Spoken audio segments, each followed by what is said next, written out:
orientada, en donde tristemente en un momento me refugié a la edad de 10 años por ahí, a la Es decir, droga. ¿cuántos años duró todo Exactamente, me transcurrir? convertí a los 14 años. Es decir, 4 años después. Sí, gracias a Dios a los 14 para 15. Fue que yo sentí que alguien puso dos manos en su espalda, en mi espalda, perdón.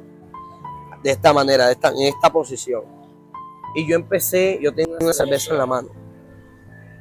Y yo empecé a caminar hacia esa tarima, hacia ese lugar. Habían casi 400 personas. Wow. O sea, ese evento estaba lleno. Eso era. Y empecé a temblarme. Los pies me empezaron a temblar el cuerpo, las manos. Yo iba temblando. Se me cayó la cerveza de la mano. Y yo empiezo a temblar, a temblar. Y voy caminando hacia donde está la tarima. Y yo decía, pero yo en mi mente yo no quiero ir. Y yo, ¿por qué estoy llorando? Gracias a Dios empezó Dios a dar testimonio, tanto a nivel de estas personas como a nivel de mi familia, a nivel social. La gente lo primero que decía, Arley cambió el hablar, se le ve otro rostro, porque Dios transforma todo.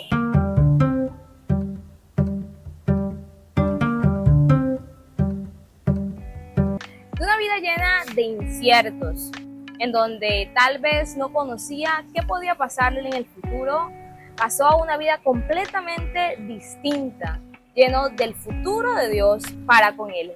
Esta es, en cortas palabras, la historia de Arley Abarcas. Y hoy nos hemos venido con este hombre de Dios para conocer su historia con Dios. Entonces, bienvenido, Arley. Amén, amén. Gracias, mi hermanita. Gracias, amén. Qué honra estar aquí. No, me encanta tenerte y que nos hayas abierto un espacio dentro de tu apretada agenda para poder compartir con cada una de las personas que nos ven un poco de tu historia con Dios. Amén. Porque al final son estas historias las que nos ayudan, nos dan esa fuerza y esa fe que a veces necesitamos como cristianos, tanto como de pronto si tenemos un familiar que no conoce de Cristo, ¿cierto? Como todos los retos y dificultades y desafíos, yo lo pongo así, que nosotros vivimos en nuestra vida en Cristo, en Dios. Entonces, me gustaría comenzar, primero que te presentaras. Preséntate para que todos te conozcan, nombre, casado, para que soltero, Claro, ya, sí. Ya sabemos que es casado, ya le adelanté, pero para que él mismo se presente.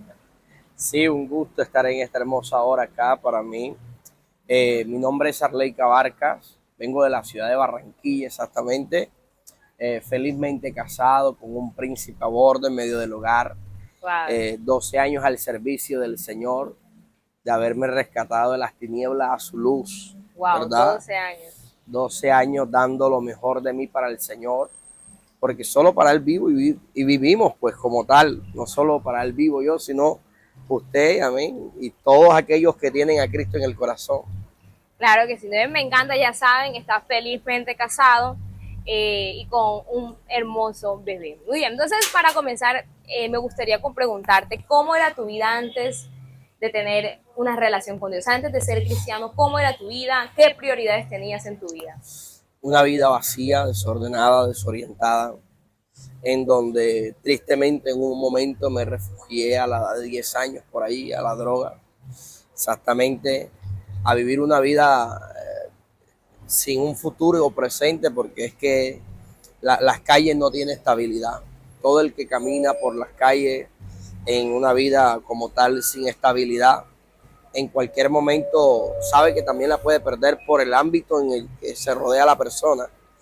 En mi caso me involucré un tiempo con personas que no edifican, que solo lo que hacían era que uno tomara un mal rumbo a tal punto de perder el uso de razón y actuar con violencia contra otras personas, atentando contra la vida de otros, actuando de una manera como indolentemente realmente se podría definir, en donde en resumidas cuentas pues gracias a Dios que nos rescató de esa vida, porque creería que estuviera muerto hoy, o estuviera preso posiblemente, Wow. o estuviera escondido huyendo de las leyes naturalmente. Terrible. Por una vida pues llena de violencia, de droga y etcétera. Es terrible, desde muy corta edad, hablamos de 10 años cuando empezó todo esto. Yo tenía un amigo que aproximadamente tenía 7 a 8 años y ya consumía droga. Wow. Su nombre como tal, Rafa. le decían el bebé, ¿ya? Entonces se perdió a temprana edad también en la droga. Sus padres eran mudos, rechazo de la familia, de los padres aún, porque quien lo estaba criando a él más que todo era su madre. Y el niño muere su madre de VIH. Y a la edad de 6, 7 años muere su madre. Y a los 7 años empezó a consumir droga. Terrible. Y eso me lleva a una pregunta, es ¿qué fue lo que a ti te llevó a este punto de a tan corta edad empezaste a involucrarte en un mundo bastante difícil? La ausencia de mis padres. Pues mamá me tuvo muy temprana edad, a los 12 para 13 años. Wow. Le tocó una vida difícil también a mi madre. Vivió situaciones difíciles en su vida personal.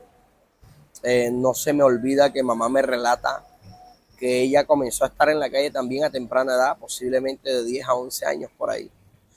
En ese entonces, en el barrio de La Luz, en Barranquilla, existía un grupo de delincuencia, los Patrulla 15, en la Chinita donde me crié, los Malembe, y una vida, digamos, mamá vivió una vida muy difícil que a temprana edad le hizo tomar las calles. Entonces mamá queda embarazada de mi padre a los 12 para 13 años.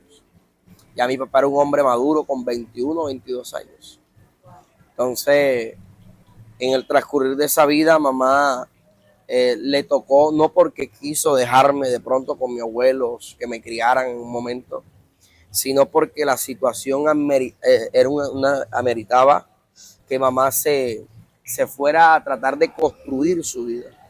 Y sí estuvo en la parte económica, digámoslo así, dejando semanalmente algo, cada 15 días algo, para que de pronto me dieran mi alimento, pero eso no es suficiente, porque hay padres que solo creen que de pronto por darle económicamente el dinero a sus hijos, eso ya estoy supliendo con lo necesario. Totalmente. Pero hay cosas que sí, sabemos que el dinero es necesario para la alimentación, para el vestir, para el calzar, para una pastilla, para etcétera, pero realmente la presencia, eso no se compara nada.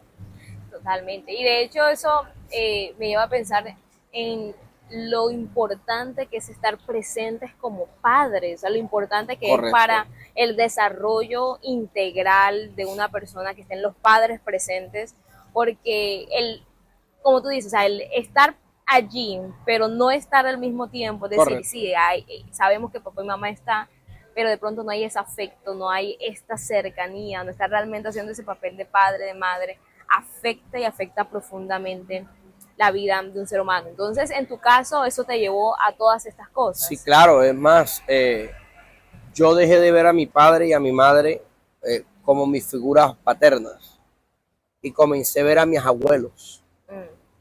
Yo a mi papá le decía, bueno, yo tengo el nombre de mi padre, Arley, y yo a mi papá le decía Arley, no le decía papá, sino Arley. A quien le decía papá en un momento era mi abuelo, porque fue la persona que siempre estuvo ahí en la parte, digamos, emocional, sentimental, un abrazo, un te amo, yo estoy aquí para ti, esas palabras me hacían verlo como una persona que me daba protección, seguridad.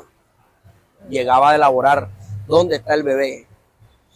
Era de las personas que pocas veces yo decía, epa, esa palabra bebé me hacía como derretir en medio de la calor. Terrible, eso es impresionante. Ahora nos comentabas de un amigo tuyo que desde muy temprana edad, correcto, Rafa, empezó a consumir drogas. ¿Tú llegaste también a ese punto? Sí, claro, a los 10 años. A los 10 años empezaste a consumir drogas. Es correcto, drogas. Yo a los 10 años y Rafa a los 7. Darwin a los 11. Exactamente, son los nombres originales de ellos. Cada uno tenía ciertos apodos, digámoslo así. Tuve casi 7 a 8 apodos. Wow. Imagínate. O sea, hablamos de una vida compleja. Sí, bastante fuerte, a detalle bastante fuerte. Una vida a la cual me atrevo a decir, vuelvo y le digo, que estuviera muerto como prioridad. Estuviera muerto, y si no estuviera muerto, estuviera preso. Y si no estuviera preso, posiblemente ahora mismo estuviera huyendo de la ley por el ámbito social en el cual crecí, donde se pelean territorios de barrios, donde... Es decir, también estuviste involucrado en todo el tema de pandillas y demás. Claro, correcto. Es donde se pelean territorios de barrios, donde tristemente se pelea por algo que no es de nadie. Porque si yo he caído en cuenta en estos 12 años en Dios, que he visto generación ir y venir, y al fin y al cabo el territorio no es de nadie. Claro. ¿Qué te iba a comentar? Bueno, antes eso me gustaría, como el cómo te convertiste a Cristo, me gustaría tocarle en un momento dado, o sea, en un ratico, pero me gustaría saber a cuántos años te convertiste, es decir, cuántos años duró todo Exactamente, este me convertí a los 14 años. Es decir, 4 años después. Sí, gracias a Dios, a los 14 para 15. Cristo llegó a mi vida un 7 de diciembre en el año 2002. Wow, una fecha inolvidable. Nunca se me olvidará, porque estábamos esperando una llamada para atentar en contra de una vida. Y yo me burlaba del evangelio y de los evangélicos. Menospreciaba el hecho de en un momento de pensar o creer que era verdad el hecho de que alguien describiera el presente o el futuro de alguien. El hecho de ver a gente vomitar, gritar, saltar. Yo decía, esa gente está loca. Es más, mi abuela lleva 33 a 34 años en el evangelio posiblemente.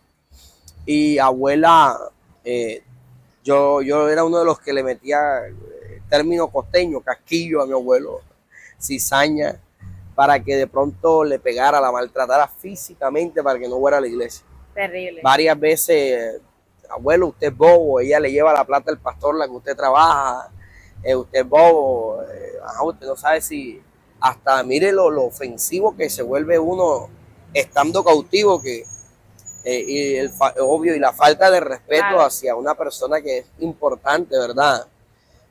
Como lo es mi abuela en mi caso, que fue la que me crió. Pero mi intención era una, que no fuera más a la iglesia. Y abuelo a tal punto llegaba a expresar de mi abuela, tú eres la mujer del pastor, ya vienes de acostarte con él, ya esto y lo otro. Y esas palabras golpean. Totalmente. Golpean, pero abuela siempre ha mostrado que es una mujer decidida y enfocada en Cristo. Terrible.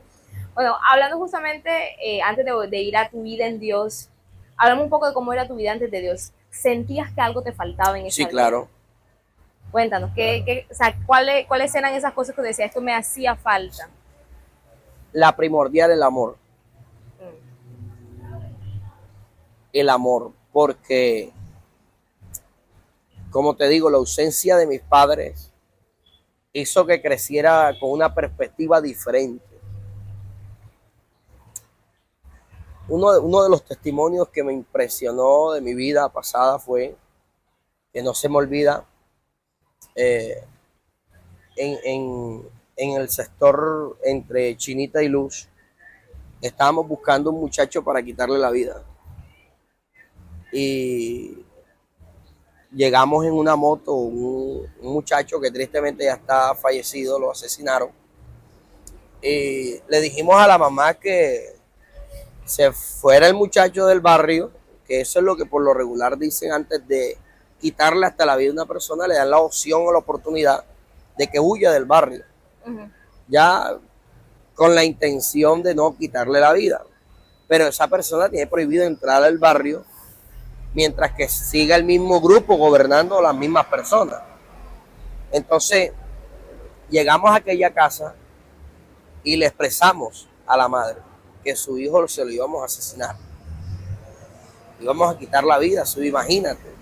Terrible. O sea, que una madre escuche de 2 muchachos, y es más, el muchacho el otro estudiaba con él, que la mayoría que en un momento pelean por territorio andaban juntos siendo niños. Muchas veces hasta son familia. Terrible. Primos, hermanos. Eso lo viví yo y lo vi. Cómo un primo le quitaba la vida a otro. Cómo el mejor amigo, que al parecer era el mejor amigo y lo estimaban y todo el mundo creía que era el mejor amigo, colocaba a otro para que le quitaran la vida. Entonces, llegamos a aquella vivienda y la madre sale corriendo y grita en la mitad de la calle y dice, mátenme por mí. O sea, esas palabras me conmovieron demasiado. Duré días pensando, una madre está dispuesta a dar la vida por su. Ahora, ¿por qué? Porque mi resentimiento contra mi madre o mi padre, yo tenía el anhelo en un momento en mi humanidad y en tanto odio y rencor de quitarle la vida. Tanto así que mi mamá me llamaba y era, tú no sirves, y yo igualmente le ofendía, y ambos nos ofendíamos en palabras, en papá hubo golpes, acciones donde tomábamos un arma blanca para darnos puñaladas. Terrible. Mamá casi la asesino, le tiré una piedra en el rostro, mamá yo la dejé por un tiempo inconsciente, tremendo. Sí. Es decir, claro, cuando viste ese panorama de esta madre que sale diciendo mátenme a mí, como esto no lo había visto No, antes. yo dentro de mí lo que creía era que una madre es una figura que trae a un niño a la luz, a la tierra, digámoslo así, da a luz un niño y ya. Eso es todo. Ese era mi concepto de una madre, claro, porque el hecho de mamá en un momento de estar presente, no porque ella claramente no es que no quería, sino porque las situaciones le obligaban. Al transcurrir los años, mamá me declaró y o sea, hablando, compartiéndome, me hizo saber de pronto, y también obviamente yo era muy niño, o sea, para entender a detalle el por qué ella no tenía que estar a mi lado. Totalmente. Oye, entonces, este era un episodio bastante importante dentro de tu vida y eso me lleva a una siguiente pregunta y era, bueno, en esta vida, ¿cuáles eran estos retos o problemáticas que tú veías día a día? Los desafíos. Primero, la zozobra de sobrevivir. No saber si ibas a amanecer el día siguiente. Sí, es más, varias veces, porque mi abuelo me decía, el centurión de la noche, tú eres un búho. Salía en la noche. Mi hora de salida era de 5 a 6 de la tarde posiblemente. Regresaba a las 3, 4 de la mañana varias veces a temprana edad. Hasta el punto que abuelo muchas veces dijo, ya no vas a dormir más en la casa. Y me iba a dormir en la casa de los amigos míos en la madrugada. Varias veces por mi comportamiento golpeé físicamente hasta mis tías, familiares, primos. Tuve diferencias no solamente en el ámbito, digamos, verbal, no, también hubieron acciones de golpes. Ya. Entonces, abuelo, en esos momentos no podían hacer nada. Entonces había veces que me cerraban la puerta, como quien dice, ya ni modo, no podemos hacer nada por él. Te dieron por vencido. Hasta aún en la escuela, los psicólogos de la escuela, del colegio donde estudiaba, ellos decían que yo no tenía solución. Porque yo siempre fui apasionado muy niño. En el ámbito, yo crecí en uno de los barrios, pues que todo el mundo sabe, muy peligroso en Barranquilla, uno de los más peligrosos, porque siempre se ha involucrado estos sectores del sur de Barranquilla como los más peligrosos: Chinita, Luz, Ferry, Rebolo, Tres Postes, Barranquilla, aún La Bendición de Dios, Villanueva, todos estos barrios, Primero de Mayo, de esos barrios que de pronto mucha gente diría, no, están lejos, no, eso en moto está cerca todo. Entonces uno, Las Nieves, aún sectores de Las Nieves realmente, entonces uno creció en un ambiente donde la agresión física era la que manifestaba la autoridad. O el crítico verbal base la ofensa también. Terrible. Ahora nos comentabas que tú odiabas el cristianismo, que Sí, eso claro. no te calaba por ninguna parte de tu cuerpo. Lo que pasa es que a mí me llevaban muy niño a la iglesia también. Claro. Y yo siendo niño, digamos, yo fui predicador, digámoslo de esta manera. En los cultos que hacía una tía mía, yo era el que predicaba. Aún siendo muy pequeño, mi tío me cuenta, mi mamá, Mi mamá no me compra la comida, yo decía así en palabras de niño, mi papá, y esa era una prédica, entre comillas, me hago entender, pero realmente donde nace mi resentimiento contra de pronto, sin nada que tener el evangelio ni Dios, como obviamente, nace el resentimiento es porque yo decía, yo escucho que Dios es amor. Oído a esto, yo escuchaba y oía, Dios es amor, Él te ama, Él es... Yo decía, pero si me ama, ¿por qué mi mamá no está a mi lado? Eso me... Claro, hay un choque entre dos cosas. Claro, entonces yo decía, si Dios me ama, ¿por qué mi mamá no está a mi lado? Si Dios me ama, ¿por qué mi papá no está a mi lado? Si Dios me ama y si Dios es un Dios de familia... ¿Por qué permite todo esto? Entonces habían compartir muchas veces en mi casa y nunca se me olvida. A mi hermano y a mí, como estábamos mal vestidos, era lo que no teníamos a alguien que estuviera pendiente o estuviera presente en la parte hasta de cómo el vestir. Nosotros usábamos ropa de segundo, o sea, una necesidad fuerte. Sí. Fuerte, dormíamos en el piso hasta con una sábana llegamos a dormir, imagínate. Había una parte en la casa de abuela en ese entonces cuando las casas eran muy seguido de tejas. Habían ciertas tejas rodadas y cuando llovía, en la parte donde dormíamos detrás de la puerta había un huequito. O sea, estaba un desnivel en el piso. Y de ahí muchas veces el agua se encharcaba. Correcto, se empozaba. A tal punto que mi hermano Julio, el segundo, yo me lo acomodaba en el brazo. No se me olvida que como 4 o 5 veces yo puse la espalda, porque donde mi hermano dormía le cayó una gotica de agua. Y él se movía, obviamente, aun estando dormido. Yo colocaba la espalda para que me cayera en mi espalda. Terrible, da un momento bastante crítico antes de conocer a Cristo. Tanto así que mi hermano un día me dice, ¿para qué estamos vivos? De pronto Julio no se acuerde, porque era muy niño, él es el menor, yo soy el mayor, somos 3, incluyendo una niña por parte de papá, 4.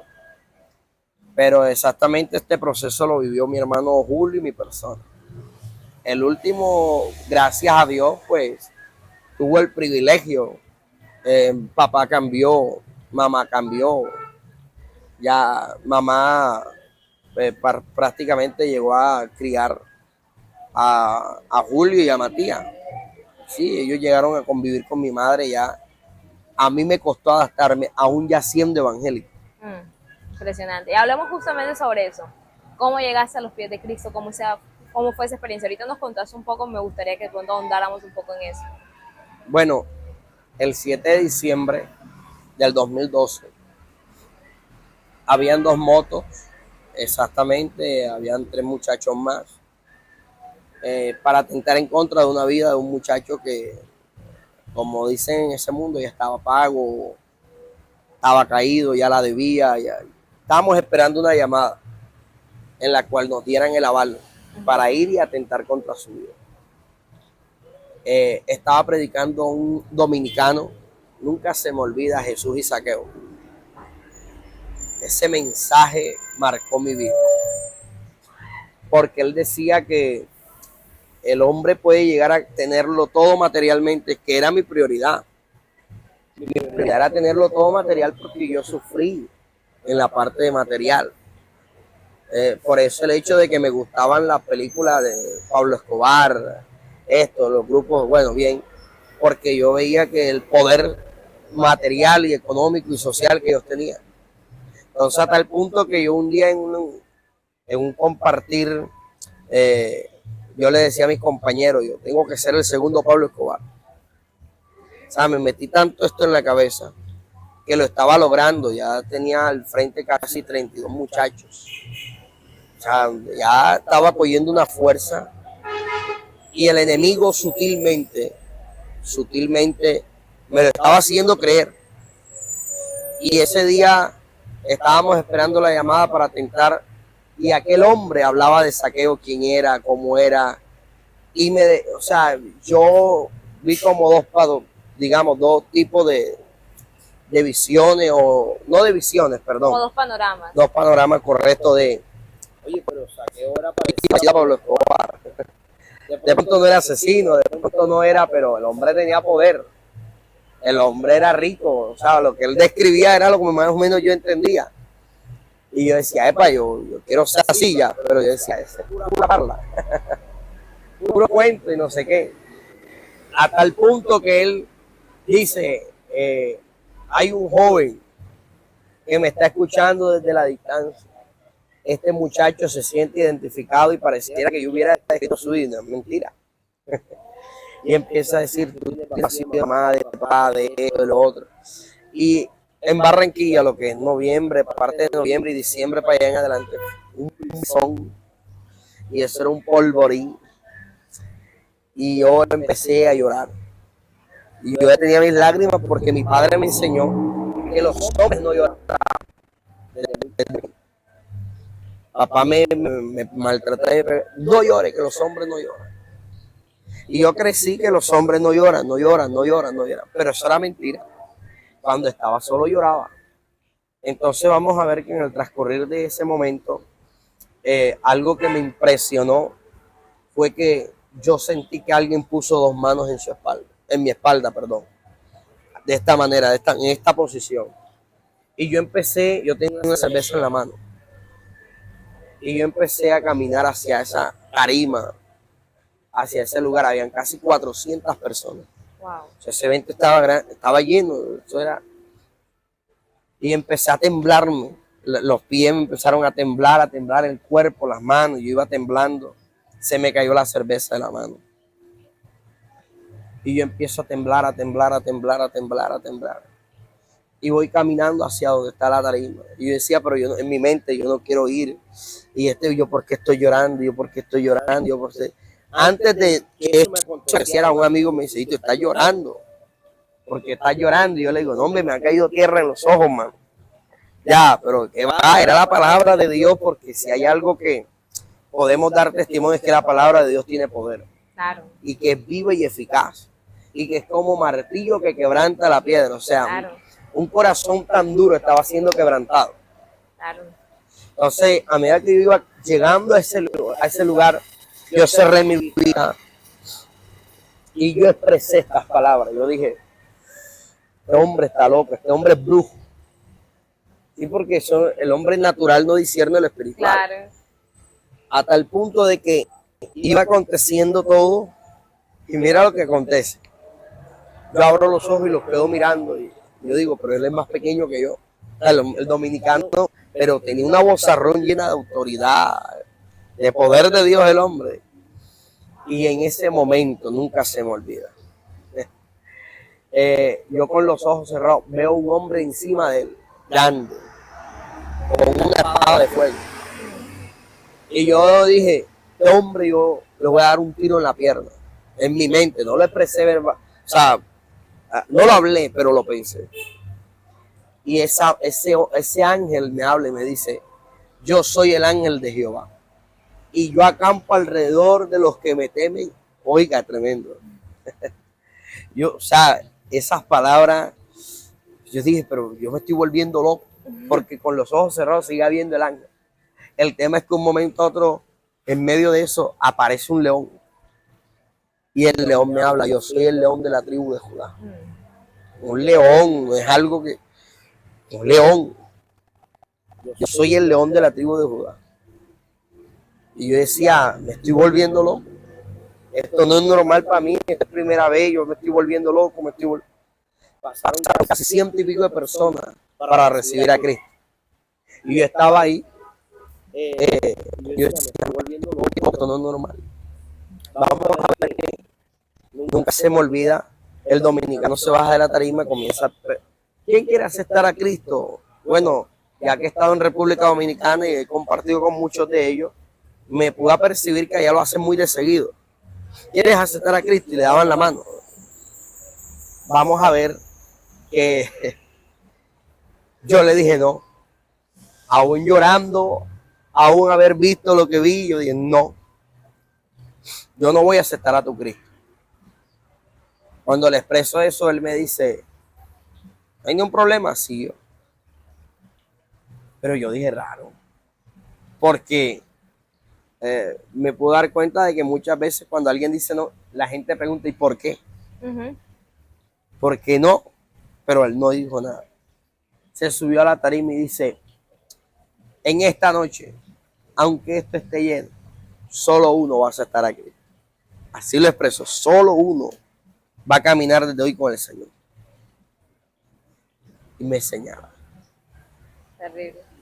Cuando me señala yo dije, pero este hombre está como loco. Si yo fui el único que dije que no, todo el mundo dijo que sí, menos yo, delante de Dios. O sea, esto fue tan impresionante para mi vida, que en esa campaña el único que quedó siendo evangélico hasta el día de hoy soy yo. Terrible. Si hablamos de un impacto sobrenatural, Sí, el claro. día de tu conversión, o sea, Jesús mismo se te presentó para mostrarte que Él era real. Y ahí me acordé en Hechos capítulo 9, cuando Pablo, que se llamaba Saulo de Tarso, iba camino a Damasco y se le reveló. Claro, que a los que son más difíciles, Dios les da experiencia más Más profundas. Más a detalle, correcto. Exacto, porque igual no todas las personas somos iguales, así que Dios no se revela a nosotros de la misma manera. Amén. Cierto. Qué impresionante. Y bueno, ya teniendo tu vida en Cristo, desde ese momento caminaste con Dios. ¿Cómo fueron esas primeras semanas? Difíciles. Demasiado. Primero no creía a nadie. Difícil. Primero porque la gente ya sabía quién era. Mucha gente sabía. Hasta el punto que mi abuelo muere el 30 de octubre del 2012. 31 de octubre. En horas de la mañana. Y abuelo era como un refugio para mí. Entonces la gente en medio del transcurrir esto daban a entender de que yo prácticamente no iba a cambiar y que me iba a volver peor, porque mi abuelo era el único que tenía como que la autoridad, la capacidad, la confianza, me conocía, de regañarme, de decirme no haga esto no es así. Entonces fue un momento en donde del 30 a 31 que muere abuelo en adelante, algo como ¿cómo se podría describir? O sea, nada era seguro en mí, excepto para la sociedad la muerte. O sea, todo el mundo decía, él se va a volver peor, él va a hacer esto, ahora sí nadie lo va a parar, ahora nadie va a escuchar, ahora esto. O sea, eso era lo que todo el mundo expresaba. Pero nunca nadie expresó que de pronto, me imagino que abuela sí. Ya me entiende, que era la mujer de Dios. Claro, la cristiana de la familia. Una de las cosas que me impresiona es que abuela oraba y decía, Señor, yo me siento cansada porque el golpe de mi abuelo fue fuerte. A tal punto que una tía se enferma, o sea, varios familiares. Abuelo era para nosotros ese pilar, digámoslo, ese refugio. Abuelo era alguien muy esencial en la familia en general. O sea, ese señor nos brindaba un amor, un aprecio a todos. No hacía sesión con ninguno de los nietos, hijos, nada. Entonces, el haber fallecido él fue como algo que quedamos a la deriva. Quedamos a la deriva, no sabíamos ni qué hacer. Y abuela empieza a orar y a decir, eso me lo testifica, abuela. Cambia la oveja más negra de mi casa. Cambia el que nadie, porque siento que tú no me oyes, siento que tú no me respondes, siento que tú te olvidaste de mí. Abuela le decía eso a Dios. Y mientras que abuela expresaba esas palabras, Dios venía obrando. Era 7 para 8 y como es costumbre por lo regular, las iglesias en vigilia. Y abuela me expresa que Dios obró en mi vida. Tremendo. Tremendo. Tremendo. A los días Dios respondió. Entonces, esos primeros días en diciembre, ¿no? Hermano, barranquillero, como dicen allá, barranquillero que se respete es parrandero. Venía después los carnavales. Y los carnavales allá es algo icónico, algo importante para la ciudad. Entonces mucha gente decía, ahorita viene el 24, se aparta. Ahorita viene el 25, se aparta. Mi hermano el último cumple el 26 de diciembre. Ahorita viene, se aparta. 31 se aparta. Se aparta. Llegaron precarnavales, ahorita se aparta, ahorita se va para la Guacherna, ahorita se va para acá, güey. Se aparta, llegaron, me acuerdo los carnavales, fue algo duro, 2 días antes, literal, obvio, no era todavía cristiano ni bautizado, apenas estaba en esa lucha hasta para ir para la iglesia, porque me daba pena que me vieran entrar en una iglesia. Contían la Biblia, o sea, no tenían Biblia en ese momento. En ese momento no tenía Biblia, pero me daba pena que me vieran entrar.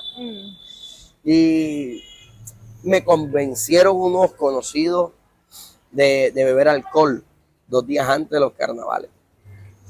Y bebí alcohol porque todavía, como está la ciencia cierta, no era cristiano. Era una persona participante que asistía uno que otro día todavía. Pero esa fue mi primera experiencia el 7 y ahí en adelante fui entregándome poco a poco. Porque los procesos en Dios son poco a poco. Y bebí alcohol jueves, viernes. Las parrandas día y noche. Y la pastora Casta María Herrera, que fue mi primera pastora que está en la presencia de Dios. Ella me dice, vamos a llevárnoslo gratis.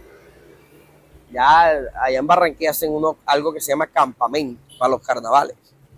Las iglesias nos vamos para una finca a orar por la ciudad desde lejos, a de pronto a los que tienen esa lucha todavía con la música, el alcohol, con las fiestas. Y esos 4 días son fuertes allá, entonces muchas veces lo utilizamos como motivo de refugio, no de pronto para el que esté firme, digámoslo de esta manera, porque Pablo dice, mire que el que piense estar firme no caiga, o sea, el estar firme es un pensamiento, mas no es una certeza. Totalmente. Los pensamientos son desiertos en un momento, son inestables. Claro. Varían, cambian. Entonces, de una u otra manera, lo utilizamos para aquellos que apenas están empezando los campamentos y aún para aquellos que... tienen un tiempecito, pero están en la lucha. No, y en el campamento ha dado resultados porque hay gente que viene convertida de allá. Gente que viene Los diferente. campamentos son poderosos. Oh, ustedes han estado. De hecho, si ustedes tienen la posibilidad de ir a un campamento, no la desaproveche. Vaya a su campamento en donde quiera que usted se encuentre. O un retiro esos de 2, 3 días. Métase con Dios, aproveche que son espacios que cambian la vida. Sí, señora. Amiga. Entonces, estaba en ese campamento. Y estando en el campamento, me aconteció de que yo llegué sin ropa. Me llevaron sin ropa. Siempre hay un hermano o una hermana que se lleva una carpita de más. O lleva algo de más, porque sabe que nunca falta. Y es mejor que sobro que a que falte, dicen. Y me meten a dormir a ese campamento. A una carpa, perdón, sin colchón, sin nada. Al piso libre. Monte, porque es monte. Y eso era un dolor de espalda esos 2 días. Ay, Dios mío, qué batalla. Pero en ese campamento Dios me libertó. Y lo que yo tanto en un momento decía que a la gente le pagaban para danzar, para vomitar, para todo, para gritar. Yo voy al devocional el día domingo. Al campamento a las 4 de la mañana. Iglesia, exactamente el Concilio Boston de Barranquilla. Ellos lo hacen por Sevilla Magdalena. Y yo estoy allá. Cuando yo estoy allá, yo veo a la gente danzando. Y yo dije, vamos a probar para ver. Y cerré mi vista y empecé a aplaudir. Pero en un momento a otro el grupo de alabanza dejó de cantar lo que le dice uno alabanza para empezar a cantar la oración, que son más suaves, más. Y cerré mi vista y empezaron a entonar esa alabanza que me marcó para toda la vida. Amarte solo a ti, Señor. Amarte solo a ti y no mirar atrás. Seguir tu caminar. Y bueno, y empezaron a entonar. Y yo con mi vista cerrada, yo le dije al Señor, yo dudo todavía. A pesar de que el 7 de diciembre del 2012 había visto lo que había visto, todavía dudaba. Tenía esa incredulidad. Y digo, yo dudo todavía. Me siento vacío, volví a decaer, siento que no puedo más. Si tú eres real, haz algo en mí. Y desde ahí empecé a sentir un quebranto y a llorar. Y yo sentí que empezó mi cuerpo a racionar de una manera involuntaria. Es algo raro que lo he estudiado hasta psicológicamente y muchas cosas.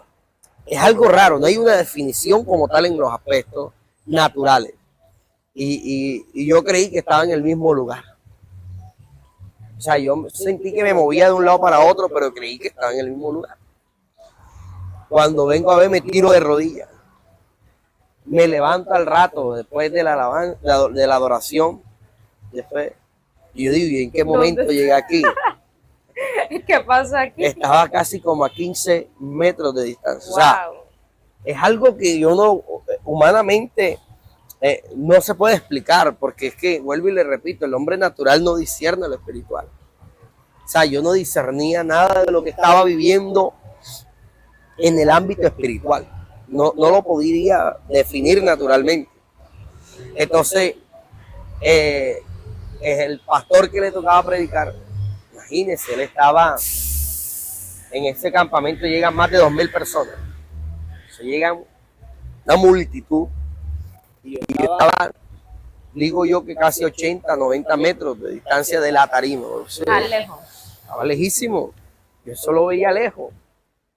Y ese pastor llegó hasta donde yo estaba y me dice, Dios tiene un propósito contigo. Por eso te trajo. El diablo pensó asesinarte en estos días de carnavales en Barranquilla. Esto y esto y esto y esto. Bien, pasaron los días y llegamos martes en la tarde después de carnaval, de la última fiesta en hora de la tarde. Siempre llegábamos de 6 a 8, 9 de la noche. O sea, la idea era no encontrarnos con la fiesta de la ciudad como tal. Y a los días me dice un amigo, te estaban buscando y no te encontraban. Tremendo. Dios demostrándote que él era real. No, y pues como le digo, yo, bueno, participé en muchas cosas que no es tristemente algo de sacar pecho, es más, por eso trato como de omitir muchas cosas porque claro, no tienen aspecto ni sentido y realmente ya en Dios. No edifican hoy día. Pero yo después del 7 de diciembre a los días fui a cierto lugar y entregué un arma y dije al que nos comandaba, no trabajo más. Para el mes de marzo probaron. Yo venía un miércoles después de un culto de doctrina y por donde yo vivo, vivía, porque ya me mudé, ahora que estoy casado y estoy bien, pero sí vive mi abuela todavía y mi papá, hay un callejón y me aparece un muchacho que andaba conmigo en el mundo armado y yo dije, me van a matar. Y cuando yo llevaba ya, ahí sí ya cargaba la Biblia. Después del campamento no me daba pena que me vieran con la Biblia. Yo vine renovado, transformado, fortalecido en la fe. Y entonces la gente, tristemente, como eso se ve hoy en día mucho y años atrás, cogen la Biblia y meten un arma ahí. O sea, cortan el papel y esto y lo otro y hacen una figura igual a otra mano.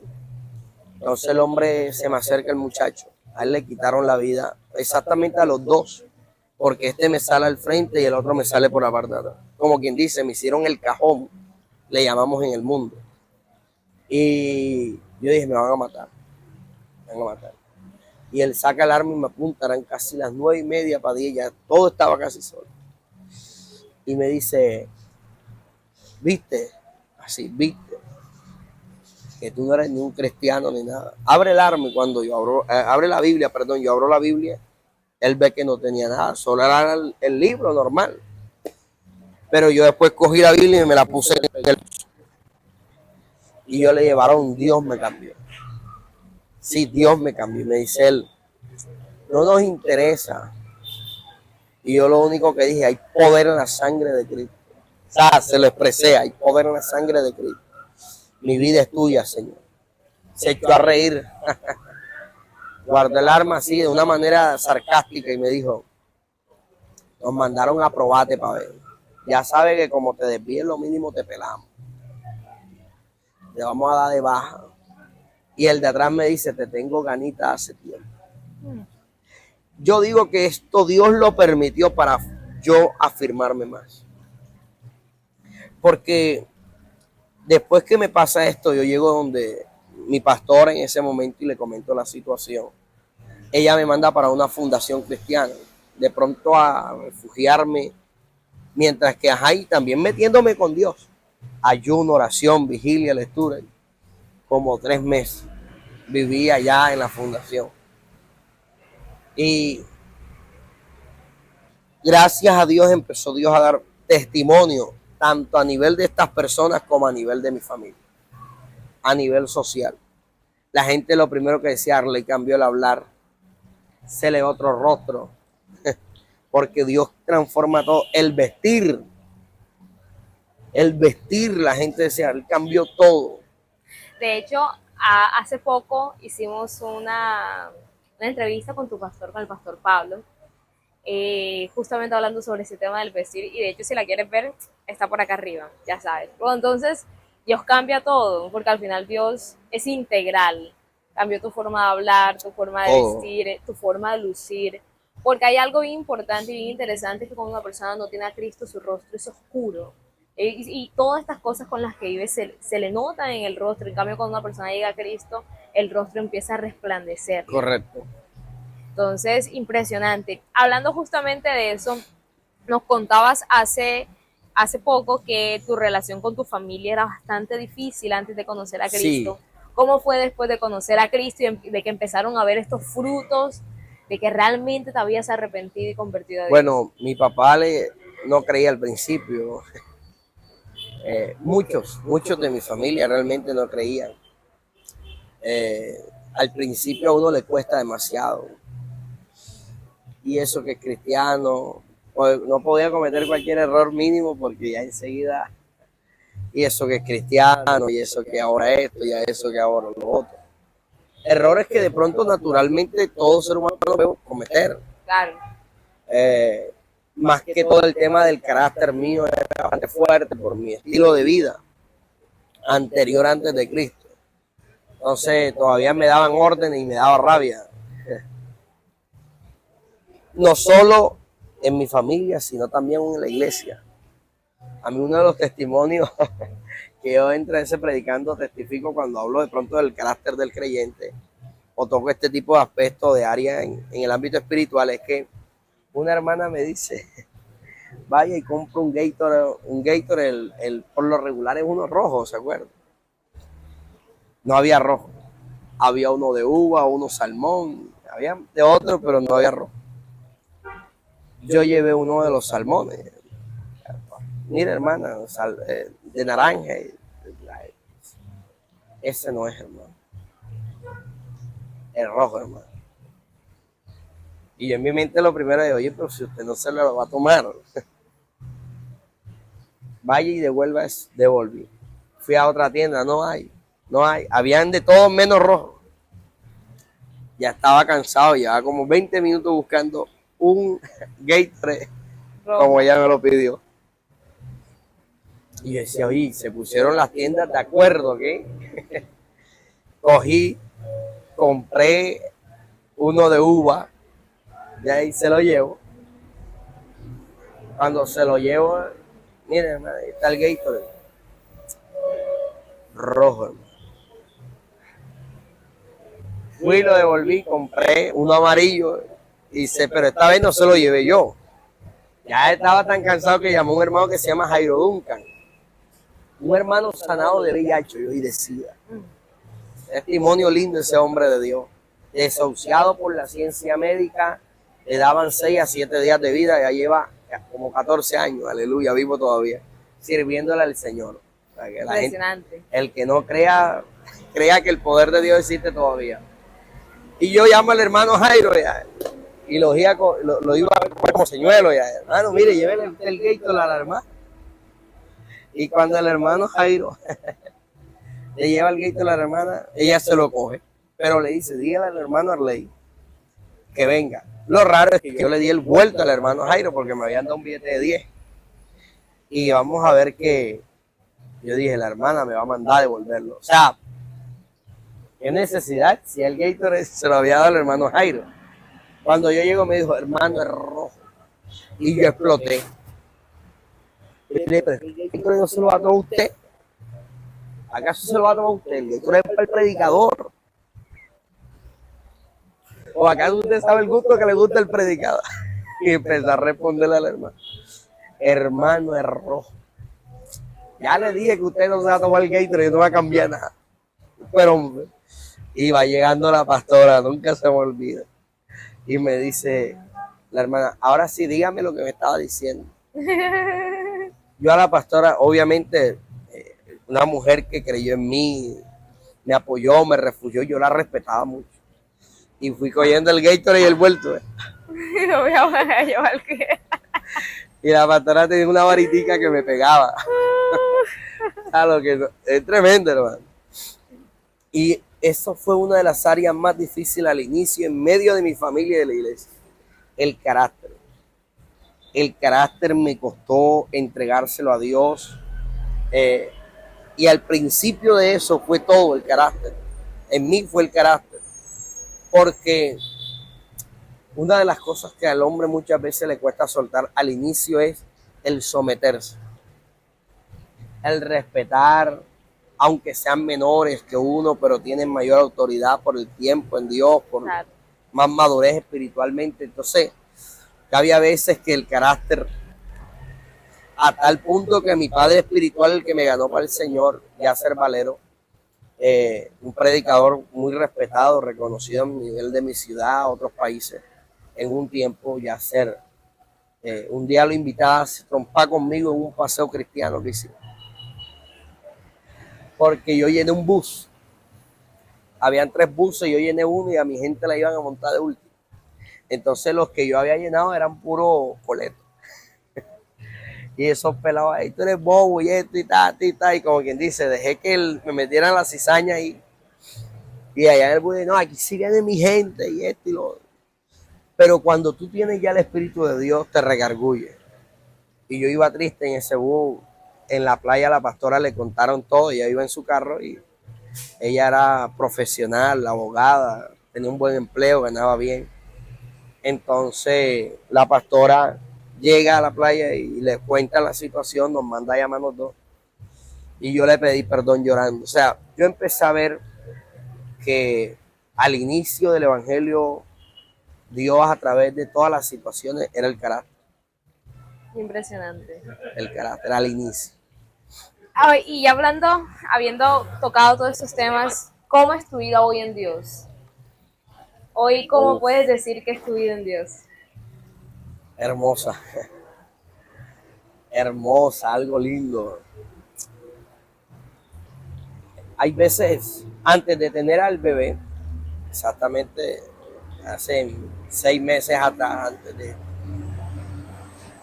habían días en donde yo miraba a mi esposa. Porque, yo estuve en ese mundo fuerte y eso. Y no es por desmeritar a ninguna mujer, pero yo decía, yo merezco una escoleta como yo. O una que ande en la calle como yo. A tal punto, sin desmeritar el pasado de nadie realmente. Pero ese era mi concepto. Porque decía, yo no creo que Dios me dé una hija de pastores o una hermana que toda la vida ha estado en el evangelio.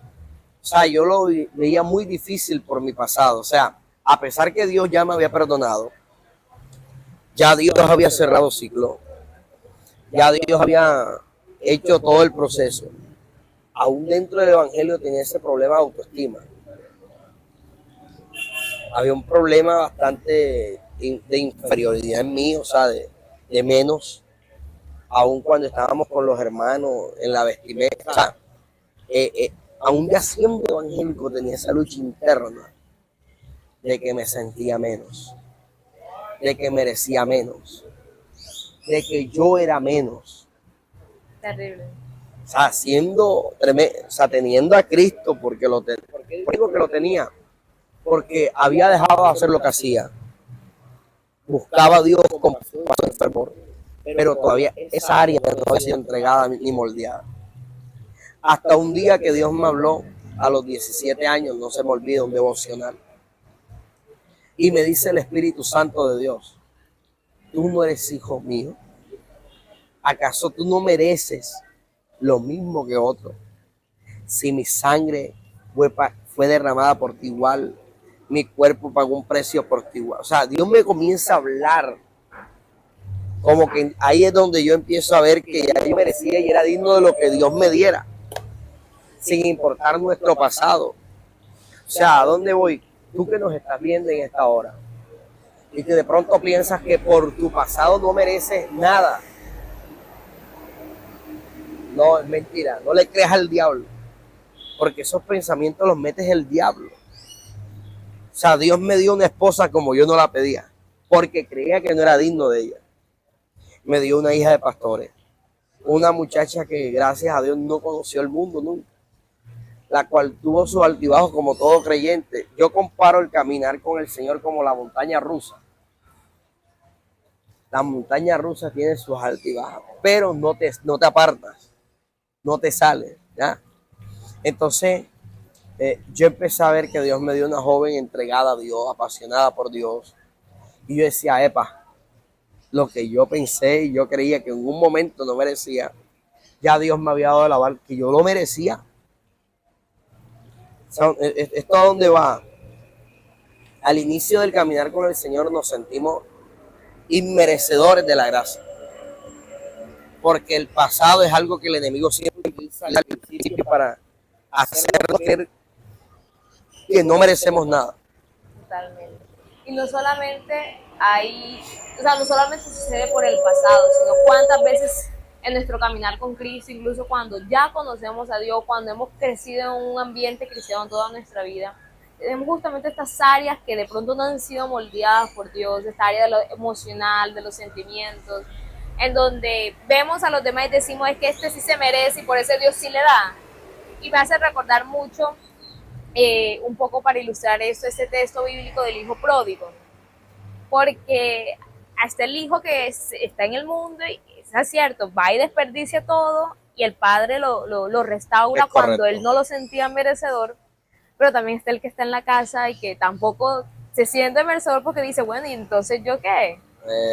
Pero al final se trata de entender que Dios es el que sana esas áreas. Es correcto. Y que Dios está pendiente tanto del que un día estuvo en el mundo y ahora está en Cristo, como del que siempre ha estado en sus caminos. Amén. Ahí lo importante es que le entreguemos esas áreas a Dios, de que aprendamos de que no somos menos porque nos sentimos así, sino más bien es que son cosas que debemos de dejarle a Dios en sus manos. Amén. Lecciones importantes que has aprendido en este tiempo siendo cristiano. Sé que hay muchas, vamos a reducirlas a 1, 2 o 3 máximo. La paciencia. Para esperar. Creo que la paciencia embarcaría todo. Hay una palabra, Pablo hablando, le otorga a Dios una cualidad bien interesante, que también le dice que nosotros como cristianos debemos de tenerla, y es longanimidad. La longanimidad, que de hecho uno dice, bueno, ¿y qué es eso? Uno lee, pero uno lo lee como por alto, así como rápido, y no lo busca, pero la longanimidad es la capacidad de esperar a largo plazo sin rendirse, sin desesperarse. Y ahora que tú mencionabas, yo decía, qué importante nosotros tener esta cualidad en nuestra vida. Paciencia para esperar, ¿qué? Todo. Paciencia para esperar, si estás soltero y quieres tener un hogar, paciencia para esperar a la persona que Dios ponga realmente a tu lado. La correcta. Hay veces que se maneja un tema bastante diverso, en donde se dice que uno puede escoger. Bíblicamente hay soporte, sí, claro. Pero también bíblicamente da soporte de que Dios nos muestra, nos puede guiar. Nos guía. Al final la decisión es de uno. Sí, correcto. Entonces, ¿cuál es la persona que realmente nos conviene? Paciencia para poder tener claridad que lo que hoy estamos labrando, mañana nos dará la dicha, el privilegio de recoger.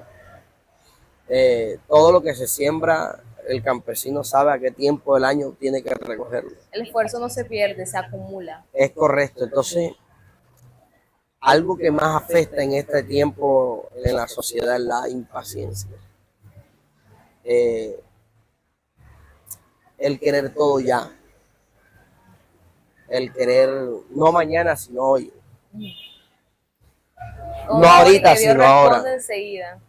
Es correcto. Entonces, no ahorita, sino ahora. Porque en 3 horas si lo podemos hacer en estos momentos. Entonces la gente todo quiere ver inmediatamente. Y eso va embarcado en todos los aspectos de la vida, de nuestra vida. Entonces cuando yo entendí que el testimonio no es algo que de la noche a la mañana se da, es algo que al transcurrir el tiempo se va construyendo y el Espíritu da testimonio de nosotros. O sea, cuando yo entendí eso, yo me dejé de preocupar, dejé de correr. Isaías relata que los jóvenes se fatigan, se cansan, pero resalta la palabra y es porque corren. Me llama la atención que ahí aparece el término joven, pero en la palabra hebrea no es joven. El término original es hombre. Y la palabra hombre como tal que se define en el hebreo es la misma palabra que Dios usó en Génesis, que quiere decir varón o mujer. Porque no solo los jóvenes corren, hay gente ya con cierta edad que sigue corriendo. Entonces, no tendría sentido que de pronto sea solo le dijera a los jóvenes, porque los jóvenes, no. Porque la madurez no va ni conforme a la edad muchas veces. O sea, yo conozco gente de 45, 50, 60 años que parecen jóvenes. Son todavía inmaduros.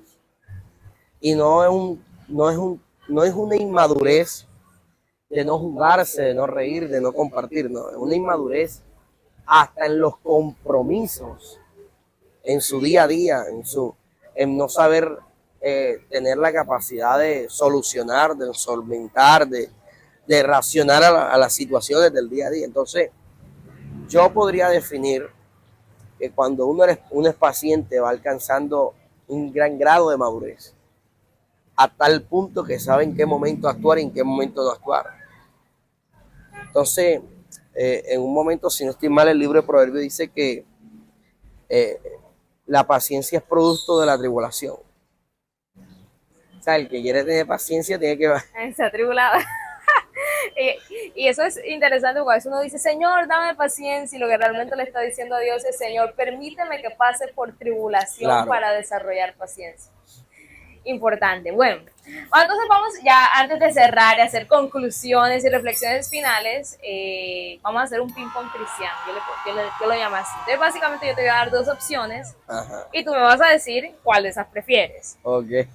¿Listo? Entonces comenzamos. ¿Estás listo? Ya se puso nervioso. Ping-pong cristiano, es nueva. Muy bien, entonces, ¿Biblia física o digital? Física. ¿Por qué? Me he acostumbrado, me gusta, y aún hasta bíblicamente, pues, tiene más soporte. Bien, ¿culto en casa o en la iglesia? Iglesia. Siempre. Siempre. La casa de Dios es casa de Dios. Bien, ¿evangelista o pastor? Evangelista. ¿Evangelista? No sabe, todavía no sabemos que Dios hará en unos años. Sí, pero déjame quieto, evangelista. ¿Evangelista o maestro de la palabra? Maestro. Oh, maestro. Me encanta escuchar a un maestro. Muy bien, entonces, ¿versículo favorito de la Biblia? Muchos, pero uno de los cuales vivifica mi espíritu, mi alma, que siempre lo tengo ahí, Romanos 8:28. ¿Qué dice para que todos podamos escucharlo? Mas a los que amamos a Dios, todas las cosas le ayudan a bien conforme al propósito que son llamados. Maravilloso. El amar a Dios. Perfecto. ¿Libro favorito de la Biblia? Bueno, te hablo todos, pero todos, pero los libros que más me apasionan leer como tal, son los libros históricos. Primera de Samuel, Segunda de Samuel, los Reyes. ¿Qué leíste hoy en tu devocional? Hoy en la mañana, Sí. el libro de Josué. Josué, ¿qué decía? Un poco para... Ok. Bueno, exactamente el capítulo 14. Todo el capítulo. Muy bien. Libro recomendado que no sea la Biblia. Recomendado. Buenos días, Espíritu Santo. De Benny Hinn, sin estimar. Ese mismo. Muy bien. Y última pregunta, ¿qué personaje de la Biblia te causa profunda admiración? ¿Qué personaje de la Biblia? Muchos. Pero cada vez que lo leo me siento identificado con él, David. Maravilloso. Disculpa, Ajá. y otro libro que recomiendo, Un ministerio al borde de un colapso. ¿De quién? Jesse López. Muy bien, entonces ya saben, todos recomendados. No sé qué leer. Bueno, Buenos días, Espíritu Santo, Benny Hinn, y Un ministerio al borde del colapso. Muy bien, entonces, maravilloso. Yo creo que nos quedamos con buenas recomendaciones el día de hoy. Ya, para un poco ir al cierre y a las reflexiones, tengo 3 preguntas para ti. Okay. Listo. Primera pregunta es, ¿qué consejo le darías a alguien que siente que está buscando a Dios pero que no lo encuentra? Que siga perseverando, que sea paciente. Muy bien. Segunda pregunta, si pudieras hablarle a tu yo antes de conocer a Cristo, allá tu yo de 12, 13, 14 años, ¿qué le dirías hoy día? Que su presente es maravilloso y que lo hubiera buscado esa... Bien, tercera pregunta y pregunta final. ¿Cómo mantienes una relación cercana a Dios día a día para seguir creciendo tu vida en Dios y para que el Espíritu de Dios cada día sea mayor en ti? Humillación y perseverancia. La gente puede ser perseverante en todo, pero muchas veces no es humilde, no se doblega, no se humilla. La Biblia dice que el humilde Dios lo mira de cerca, más al altivo lo mira de lejos. El muchacho puede ser un atleta, él es perseverante en su deporte, hasta el punto que logra los éxitos, pero hay altivez. ¿Quién lo llevó allá? Su perseverancia. Ok, pero la pregunta es, ¿Dios está cerca? Entonces lo primero sería humildad, humillación, el reconocer que lo necesitas para no hacer las cosas bien o normal, sino con excelencia y perfección. Maravilloso. Bueno, y antes de cerrar, ¿te gustaría de pronto decirle las palabras a las personas que nos escuchan, algunas palabras? Cristo es la solución de todo. Cristo es el fundamento de todo. Cristo es la razón de todo para con el hombre. Y el tener a Cristo es la única, pero la única manera de poder lograr lo que tanto anhelas, no de lo material, sino de lo celestial. Porque al fin y al cabo el objetivo de Dios es la salvación de nuestras almas. Entonces, no se te olvide que Cristo es el único que te puede ayudar, salvar, y no solo a ti, a tu casa también. Porque así como de pronto te testifiqué de mi familia, cómo fue allá tiempo atrás, hoy te testifico que mi padre y mi madre están buscando al Señor. Hoy te testifico de que la armonía, la paz, el amor no escasea, sino sobreabunda en mi familia, en mi casa. Tanto en mi hogar personal con mi esposa y mi hijo, como el hogar más amplio que es mi padre, mi madre, mis hermanos, hasta mi padrastro. Entonces, el amor de Cristo tiene que ser la esencia en nuestras vidas. Maravilloso. Y bueno, esto ha sido mi historia con Dios, pero en este caso la historia con Dios de Adley Cabarcas. Adley, muchísimas gracias. Amén, por el espacio, por el tiempo, por contarnos tus experiencias con Dios, tu historia con Dios. Amén. No toda, pero una parte para que muchas personas podamos saber todo lo que Dios ha hecho en tu vida y también nosotros podamos ser edificados Amén. En la fe. Entonces, a ti también que nos estás escuchando, gracias por acompañarnos hasta este momento y te queremos hacer una invitación importante. Si conoces a alguien al que este testimonio puede ser de gran bendición para su vida, compártelo también en tus redes sociales. Entre más personas puedan escuchar la palabra de Dios, hay la posibilidad de que más vidas sean cambiadas por su poder. Entonces, ha sido un placer tenerte con nosotros. A hablo tu hermana en Cristo, Karen Zapata. Nos vemos en un próximo capítulo de Mi Historia con Dios. Dios te bendiga. Bye bye.